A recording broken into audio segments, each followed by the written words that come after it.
नमस्ते दोस्तों, आज की इस वीडियो में हम लोग बात करेंगे डिफरेंट टाइप ऑफ गोल्ड की। और आप लोगों को अगर गोल्ड बाई करना है तो कौन सा गोल्ड बाई करना है, इसको लेकर काफी सारे कंफ्यूजन जो है मार्केट में अवेलेबल है।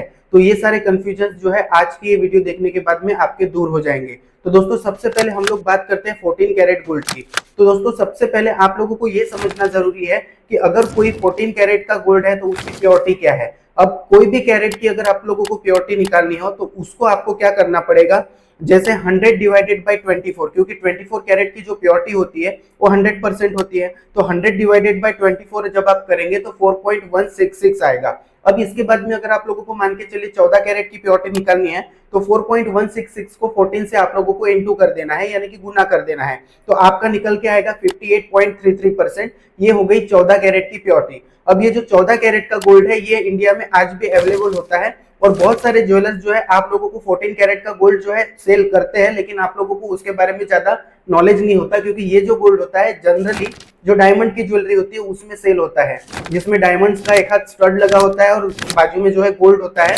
और आप लोगों को एमआरपी बेस पे ये प्रोडक्ट जो है बेचा जाता है कि ये न्यू डिजाइन है, ये हमारा ये कलेक्शन है, निर्वाणा कलेक्शन है, ऐसे अलग अलग कलेक्शन के नाम देके जो है बेचा जाता है। ये कलेक्शन जो है जनरली जो है इटालियन ज्वेलरी में, यानी कि जो फैंसी ज्वेलरी होती है उसी में जो है 14 कैरेट का जो है यूज होता है। इसके बाद अगर बात करें दोस्तों तो 18 कैरेट का गोल्ड, 18 कैरेट की गोल्ड की प्योरिटी निकालने के लिए सेम आपको 100 डिवाइडेड बाई 24 करना है, इज इक्वल टू 4.166 आ जाएगा। इसको इंटू आप लोगों को कर देना है 18 से, आपके गोल्ड की प्योरिटी निकल के आ जाएगी 75%। यानी कि 18 कैरेट गोल्ड की जो प्योरिटी होती है 75% होती है। अब दोस्तों 18 कैरेट का गोल्ड जो होता है बहुत ही सॉलिड गोल्ड होता है और अच्छा गोल्ड होता है। अगर आप डेली वेयर के लिए कोई भी ज्वेलरी बाई करना चाहते हैं, ऑफिस वेयर के लिए कोई ज्वेलरी बाई करना चाहते हैं, तो 18 कैरेट की ज्वेलरी जो है बेस्ट होती है। इसमें जनरली प्लेन ज्वेलरी होती है, यानी कि मान के चलिए फिंगर रिंग्स होती है, ब्रेसलेट्स होते हैं जो थोड़े से ठोस होते हैं। और 18 कैरेट गोल्ड का एक और फायदा होता है, वो ये होता है कि आप जब 18 कैरेट का गोल्ड वेयर करते हैं तो उसमें जो है मान के चलिए 92% वाली, यानी कि 22 कैरेट वाली आप ज्वेलरी लेने वाले हैं, तो उसका जो वेट होगा वो थोड़ा सा ज्यादा रखना पड़ता है। क्यों? क्योंकि उसमें जो है गोल्ड में जितनी ज्यादा प्योरिटी रहेगी उतना ज्यादा फ्लक्चुएशन रहेगा, उतनी ज्यादा सॉफ्टनेस रहेगी। लेकिन अगर आप 18 कैरेट का गोल्ड बाई करते हैं तो उसमें जो है थोड़ी हार्डनेस रहती है, तो वेट भी आप लोगों को अगर आप कम यूज करते हैं तो उसमें आपका काम बन जाता है। उसके बाद में 18 कैरेट के बारे में आगे मैं आप लोगों को और बताऊंगा, लेकिन उसके पहले बात करते हैं 20 कैरेट ज्वेलरी की। तो 20 कैरेट की ज्वेलरी आप लोगों ने लगभग ना के बराबर सुना होगा कि 20 कैरेट की भी ज्वेलरी होती है, लेकिन 20 कैरेट की ज्वेलरी होती है। अगर 20 कैरेट की ज्वेलरी का अगर प्योरिटी हम लोगों को निकालना है तो same 100 divided by 24 is equal to 4.166 into 20, यानी कि 83.33% जो है आपकी प्योरिटी निकल के आ जाएगी। यानी कि 20 कैरेट की जो प्योरिटी होती है वो 83.33 होती है। अब दोस्तों बहुत सारे ज्वेलर्स क्या करते हैं, जो आप लोगों को 22 कैरेट गोल्ड की ज्वेलरी बोलकर ज्वेलरी देते हैं, उसमें जो होता है एक हॉलमार्क लगा होता है जो पुराने स्टाइल का हॉलमार्क है। जो नया HUID वाला हॉलमार्क है वो नहीं होता। इससे मतलब इसके कुछ दिन पहले ही मैंने एक वीडियो बनाया था, उसमें बताया था कि 80% लोग गोल्ड बाई करने में यही गलती कर रहे हैं। वो वीडियो आप जाकर देख लीजिएगा। उस वीडियो में मैंने आप लोगों को बताया था कि किस टाइप का आपको जो है हॉलमार्क लेना चाहिए। तो अब जो है कुछ ज्वेलर्स ऐसा कर रहे हैं कि जो 22 कैरेट गोल्ड की ज्वेलरी आपको बोल के बेच रहे हैं उसमें जो है आपको 20 कैरेट की गोल्ड की ज्वेलरी मिल सकती है। तो ये दोस्तों आप लोगों को एक चीज का ध्यान रखना जरूरी है, भले ही आपको पता नहीं है कि वो ज्वेलरी आपकी 20 कैरेट है, लेकिन आपको 22 कैरेट बोल के बेची जा रही है। वीडियो का लिंक मैं आपको नीचे डिस्क्रिप्शन में दे दूंगा, आप जाके वहां से जो है वीडियो देख सकते हैं अगर आप लोगों ने नहीं देखा है तो। इसके बाद में बात करें 22 कैरेट गोल्ड की ज्वेलरी की, तो आज की डेट में ट्रेंड में और सबसे अच्छा जो गोल्ड है वो 22 कैरेट 916 हॉलमार्क गोल्ड है, जिसमें HUID के साथ में हॉलमार्क होता है, जिसमें 6 डिजिट होते हैं। ये जो गोल्ड होता है वो थोड़ा सा सॉफ्ट होता है। उसके बाद में ये गोल्ड अगर आपको बनाना है, जैसे मान के चलिए आपको 22 कैरेट का गोल्ड बनाना है और 22 कैरेट का गोल्ड की एक रिंग आपको बनानी है मैरिज पर्पस के हिसाब से थोड़ी सी चौड़ी, तो वो जो रिंग है वो अगर वो 6 ग्राम में बनेगी। और अगर आप 18 कैरेट में सेम रिंग बनाते हो तो वो रिंग हो सकता है आपकी 5 ग्राम में ही बने। क्यों? क्योंकि 18 कैरेट का गोल्ड जो होता है हार्ड होता है, तो उसमें ग्रामेज थोड़े बहुत कम रहेंगे तो चलेगा, ड्यूरेबिलिटी उसमें ज्यादा मिलती है। और 22 कैरेट का जो गोल्ड होता है वो थोड़ा सा सॉफ्ट होता है, इसके लिए 22 कैरेट में जो गोल्ड का वजन है वो ज्यादा ज्वेलरी में जो है यूज होता है उसको मजबूती देने के लिए। तो 22 कैरेट का अगर आप लोगों को कैलकुलेशन निकालना है या प्योरिटी निकालनी है तो 100 divided by 24 is equal to 4.166 into आपको करना है 22, तो आपका निकल के आ जाएगा 91.67%। ये होती है 22 कैरेट की प्योरिटी। अब दोस्तों मार्केट में आज भी कहीं ना कहीं 22 कैरेट केडीएम बोल के ज्वेलरी जो है बेची जाती है। अब ये 22 कैरेट केडीएम ज्वेलरी क्या है, तो दोस्तों बहुत टाइम पहले जो है मैं हालांकि काफी सारे वीडियोस में बता चुका हूँ आप लोगों को कि 22 कैरेट जो केडीएम ज्वेलरी है वो एक्चुअली कोई मतलब 22 कैरेट नहीं है। वो 22 कैरेट केडीएम बोल के बेचा जाता है, उसमें 20 कैरेट भी आपका गोल्ड निकल सकता है, 21 कैरेट भी निकल सकता है, 19 कैरेट भी निकल सकता है, 18 कैरेट भी निकल सकता है। और उस ज्वेलरी का कोई थर्ड पार्टी ऑथेंटिकेशन नहीं है।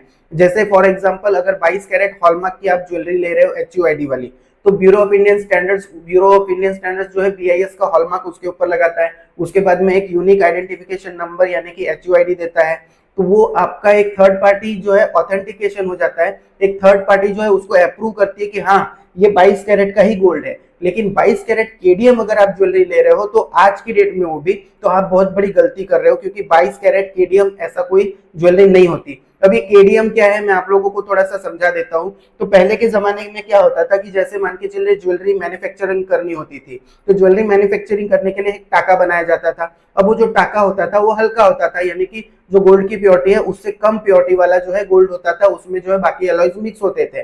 तो उसको जब जोड़ा जाता था तो जो होल ज्वेलरी है उसकी जो प्योरिटी है वो कम हो जाती थी। लेकिन एक केडियम करके एक ऐसा धातु था जिसकी मदद से अगर गोल्ड को जोड़ा जाए तो जिस कैरेट का जो गोल्ड है उसी कैरेट की उसकी जो है प्योरिटी रहती थी। केडियम जो है उड़ जाता था और हवा में उसके आने की वजह से क्या होता था, जो कारीगर लोग थे उनको ये सेहत के ऊपर काफी असर पड़ रहा था। बहुत सारे लोगों को कैंसर का सामना करना पड़ रहा था। इसके लिए जो है गवर्नमेंट ने केडीएम को है बैन कर दिया। अब भी लेकिन मार्केट में कहीं ना कहीं 22 कैरेट केडीएम गोल्ड की ज्वेलरी जो है बेची जाती है। इसके बाद में 23 कैरेट की अगर हम लोग बात करें तो 23 कैरेट ज्वेलरी में क्या होता है, 100 divided by 24 is equal to 4.166 into 23, यानी कि आपका जो प्योरिटी का परसेंटेज निकल के आ जाएगा 95.81%। अब ये जो 95.81% है ये 23 कैरेट की प्योरिटी है। लेकिन 23 कैरेट में जब ज्वेलरी बनती है वो काफी सॉफ्ट होती है। हालांकि मैं ये नहीं बोल रहा हूँ कि ज्वेलरी इसमें बन नहीं सकती है, ज्वेलरी इसमें बन सकती है, लेकिन बहुत प्लेन डिजाइन होगा। और जहां पे आप 916 हॉलमार्क यानी कि 22 कैरेट या फिर 20 कैरेट या फिर 18 कैरेट ऐसी जब ज्वेलरी बनाओगे उसके बजाय 23 कैरेट ज्वेलरी में काफी ज्यादा वेट आपको रखना पड़ेगा। जैसे फॉर एग्जांपल एक पतली सी प्लेन रिंग अगर हम लोग 22 कैरेट में बनाते हैं जिसमें कोई डिजाइन ना हो, फ्लैट हो, अगर वो रिंग 6 ग्राम में बन जाती है 22 कैरेट में, तो वही रिंग 23 कैरेट में बनाने के लिए ऑलमोस्ट डबल वेट रखना पड़ेगा, यानी 6 ग्राम की जगह 12 ग्राम वजन रखना पड़ेगा। क्यों? क्योंकि उसकी जो प्योरिटी रहेगी वो काफी ज्यादा रहेगी, और जितनी ज्यादा प्योरिटी रहेगी उतना फ्लक्चुएशन उसमें आएगा, उतनी सॉफ्टनेस उसमें आएगी, तो वो ड्यूरेबल नहीं रहेगी। इसके लिए उसका वेट बढ़ाकर जो है उसको मजबूत करना पड़ेगा। अब बात करते हैं दोस्तों 24 कैरेट ज्वेलरी की, या फिर एक काम करते हैं पहले 23 कैरेट केडीएम के बारे में बात करते हैं। तो मार्केट में आज भी फिर से मैं जैसा 22 कैरेट केडीएम की बात किया वैसे ही 23 कैरेट केडीएम भी ज्वेलरी बोल के बेची जा रही है। लेकिन दोस्तों 22 कैरेट केडीएम, 23 कैरेट केडीएम या केडीएम ज्वेलरी या फिर जिसके ऊपर XYZ ABCD EFG जो भी लिखा है वो सब ज्वेलरी आप ना खरीदे। ये मैं आप लोगों को हर ऑलमोस्ट जो भी गोल्ड से रिलेटेड, जो ज्वेलरी से रिलेटेड वीडियोस है उसमें समझाने की कोशिश करता हूं। तो दोस्तों आप लोगों को हमेशा 916 हॉलमार्क विद HUID, उसके लिए BIS केयर की एक ऐप भी आती है, वो ऐप जो है आप डाउनलोड कर सकते हो। उसमें HUID नंबर जो है डाल के आप चेक कर सकते हो कि किस तरीके से जो है आपका HUID वाला ज्वेलरी ये है या फिर नहीं है। बहुत सारे लोग क्या करते हैं, ज्वेलर की आपको बोलेंगे कि अगर HUID वाला आप लोगे ना तो आपको 3% GST देना पड़ेगा। लेकिन दोस्तों उस 3% GST को बचाने के लिए आप 7-8% लॉस में ना जाए, ऐसा मेरा आप लोगों से जो है कहना है। उसके बाद में दोस्तों बात करते हैं 24 कैरेट की। तो 24 कैरेट की प्योरिटी तो 100% होती है, तो उसमें ऐसा कोई कैलकुलेशन नहीं होता। अब सवाल आता है कि 24 कैरेट में ज्वेलरी बन नहीं सकती? बिल्कुल बन सकती है। कैसी ज्वेलरी बन सकती है? एकदम प्लेन ज्वेलरी बन सकती है, और आप कहीं से बनवाने की कोशिश भी ना करें, क्योंकि 24 कैरेट जो ज्वेलरी होती है वो आप कहीं पे बनवाने जाएंगे तो हो सकता है आपके साथ में बहुत बड़ा फ्रॉड हो जाए, क्योंकि आपको इसके बारे में ज्यादा नॉलेज नहीं है। 24 कैरेट की ज्वेलरी कैसे बन सकती है कि अगर आप मान के चलिए एक रिंग बना रहे हैं, तो मैंने जैसा पहले एग्जांपल दिया कि अगर 23 कैरेट में आपको बनाना है तो कम से कम 12 ग्राम जो है प्लेन रिंग का जो है आप लोगों को वेट रखना पड़ेगा। वैसे ही अगर 24 कैरेट में वो सेम प्लेन रिंग बनानी है तो उसका वजन कम से कम 30 ग्राम के आसपास जो है दोस्तों रखना पड़ेगा, तब जाके एक प्लेन रिंग जो है 24 कैरेट में बनेगी। तो जो लोगों का डाउट रहता है कि हम लोगों को सोनार ने ठगा है या फिर शुद्ध सोना नहीं दिया है, तो एक तरीके से देखा जाए तो वो चीजें आपके फेवर में भी है। क्यों? क्योंकि जितना ज्यादा प्योरिटी गोल्ड में होगी उतना ज्यादा ज्वेलरी का वेट बढ़ेगा, उतनी ज्यादा उसकी फिनिशिंग बिगड़ेगी, उसमें डिजाइन डेवलप नहीं हो पाएंगे। तो दोस्तों इस तरीके से जो है 24 कैरेट की भी ज्वेलरी बन सकती है। अब दोस्तों हर किसी का अलग अलग नजरिया होता है ज्वेलरी बाई करने का या फिर गोल्ड बाई करने का। सब लोग इंडिया में ये सोचते हैं कि ज्वेलरी बाई कर लो, ये जो है बहुत अच्छा इन्वेस्टमेंट ऑप्शन है, लेकिन दोस्तों ऐसा नहीं है। पर्पज के हिसाब से आप चलेंगे तो आपको ज्यादा बेनिफिट होगा। फॉर एग्जाम्पल अगर आप शादी के लिए गोल्ड की ज्वेलरी बाई करना चाहते हैं तो मेरा आपसे एक कहना रहेगा कि जो भी ज्वेलरी आप मार्केट में देखें, जो भी डिजाइन आपको पसंद आए, ज्वेलर को बोलिए कि आप मुझे इसको 18 कैरेट में बना के दे दीजिए। अब इसमें आपका फायदा क्या होगा? अगर आप 50 ग्राम ज्वेलरी खरीद रहे हैं तो आपकी उसी प्राइस में जो है 60 ग्राम के करीब जो है ज्वेलरी आ जाएगी। क्यों? क्योंकि 18 कैरेट ज्वेलरी का जो वेट है वो एक तो कम आएगा, कम आने के साथ साथ उसमें फिनिशिंग बहुत अच्छी आएगी, उसमें जो है फिनिशिंग अच्छी आएगी, साथ ही साथ में ड्यूरेबिलिटी भी बहुत अच्छी आएगी, वो ज्वेलरी थोड़ी सी स्ट्रांग भी रहेगी और आप जो है कभी भी ठगाने की चांस ही नहीं रहेगा। क्योंकि जो 22 कैरेट में ज्वेलरी थी हो सकता है वो 20 कैरेट में तो मिल सकती है, लेकिन 18 कैरेट में ही आप इसको बनवा रहे हैं तो आपका पैसा भी कम लग रहा है, 18 कैरेट का पैसा लग रहा है, मेकिंग चार्जेस भी 18 कैरेट के हिसाब से लग रहे हैं। हालांकि ये थोड़ा सा टफ है ज्वेलर को कन्विंस कर पाना, अगर आप चाहे तो अपनी तरफ से ज्वेलर को कन्विंस कर सकते हैं कि ये सेम डिजाइन मुझे 18 कैरेट में बना के दे दीजिए। तो ये हो गया दोस्तों 18 कैरेट की ज्वेलरी अगर आप मैरिज के लिए लेना चाहते हैं तो ये बहुत एक अच्छा ऑप्शन है। अब बहुत सारे लोगों का ये रहेगा कि नहीं 18 कैरेट ज्वेलरी में कलर जो है डल रहता है, ये रहता है, वो रहता है, गोल्ड गोल्ड होता है। 18 कैरेट आप ज्वेलरी लेंगे तो उसमें 75% गोल्ड होगा, अगर 22 कैरेट की ज्वेलरी लेंगे तो उसमें 92% गोल्ड होगा। अब इसमें बहुत ज्यादा जो है फर्क नहीं आने वाला है, 10% का फर्क पड़ेगा जो कलर है उसमें, और देखने वालों को उतना कुछ समझ में नहीं आएगा। लोगों को आज तक ये नहीं पता है कि हॉलमार्क कैसा लेना चाहिए, कौन सा हॉलमार्क की ज्वेलरी लेनी चाहिए। बहुत सारे लोग मुझे कमेंट करके बोलते हैं मैंने 23 कैरेट केडीएम लिया है, 22 कैरेट केडीएम लिया है, तो कलर में क्या ही पता चल जाएगा। तो ये हो गया शादी के लिए।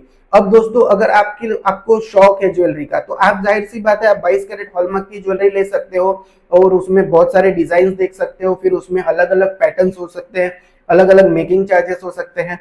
अगर आप इन्वेस्टमेंट के लिए ज्वेलरी लेना चाहते, इन्वेस्टमेंट के लिए कोई प्रोडक्ट लेना चाहते हैं तो उसमें बेस्ट है दोस्तों गोल्ड कॉइन बाई करना या गोल्ड का बिस्किट बाई करना या गोल्ड की वेडनी बाई करना। इन्वेस्टमेंट के लिए बेस्ट ऑप्शन या इन्वेस्टमेंट का बेस्ट तरीका जो है मैंने आप लोगों को एक वीडियो बना के बताया हुआ है, उसका भी लिंक मैं डिस्क्रिप्शन में दे दूंगा, आप जाके वो चेकआउट करना।